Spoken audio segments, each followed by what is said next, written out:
আসসালামু আলাইকুম। আজকের ভিডিওতে আমরা জানব বাচ্চার বাড়তি খাবার শুরু হবার পর বাচ্চাকে সকালের ব্রেকফাস্টে আমরা কী খাবার দেব। এই নিয়ে অনেক মায়ের টেনশন যে আমরা সকালের ব্রেকফাস্টে যা খাবার দেব এটাতে কি বাচ্চার ফুলফিল পুষ্টি হবে কি না। তো তাই নিয়ে আজকের বিস্তারিত ভিডিও।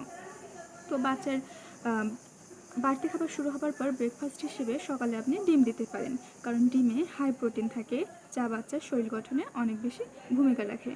এছাড়া আটার রুটি নরম করে বিভিন্ন সবজির সাথে দিতে পারেন, কারণ আটার রুটিতে ফাইবার থাকে যা শিশুর বিকাশে অনেক গুরুত্বপূর্ণ ভূমিকা রাখে। এছাড়া আপনি সকালের খাবার হিসেবে খিচুড়ি দিতে পারেন। খিচুড়িতে ডাল, বিভিন্ন রকমের সবজি। এক্ষেত্রে আপনি মশলা এবং তেলটা একটু অ্যাভয়েড করবেন। আর তিন বেলায় খিচুড়িটা কোনোভাবেই দেওয়া যাবে না, তাহলে বাচ্চা খেতে চাইবে না। এছাড়া আপনি নুডলস, পাস্তা এর সাথে আপনি মাংস বা সবজি মিশিয়ে দিতে পারেন। তো এক্ষেত্রে আপনাকে অবশ্যই খেয়াল রাখতে হবে নুডলসে যে মশলাটা থাকে এটা আপনি দেবেন না।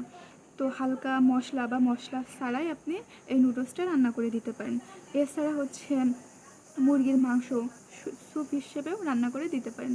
এতে বাচ্চা অনেক বেশি পুষ্টি পাবে, বাচ্চার তাড়াতাড়ি শারীরিক বৃদ্ধি হবে। ধন্যবাদ।